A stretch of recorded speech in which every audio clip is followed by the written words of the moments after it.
Agar chumola siz bilan bir xil bo'yga ega bo'lib qolsa, siz unga qarshi bir daqiqa ham chiday olmas edingiz.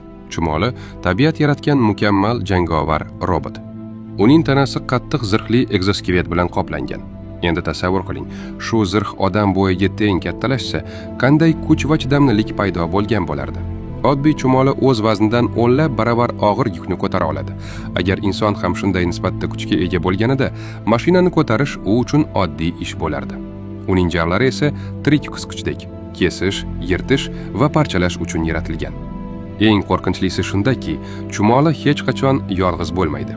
Siz bitta chumolani ko'rsangiz, bilingki, uning atrofida minglab boshqalari ham bor. Ular hid va kimyoviy signallar orqali bitta organizmdek harakat qiladi.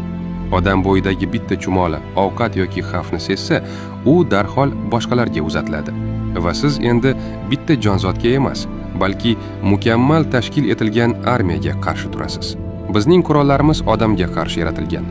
Yumshoq tana, qo'rquv, sekin reaksiya. Chumolilar esa tezlik, son va qurbonlikka moslashgan. Shuning uchun agar ertaga hech bo'lmaganda bitta chumola odam bo'yida uyg'onsa, bu shunchaki xavf emas.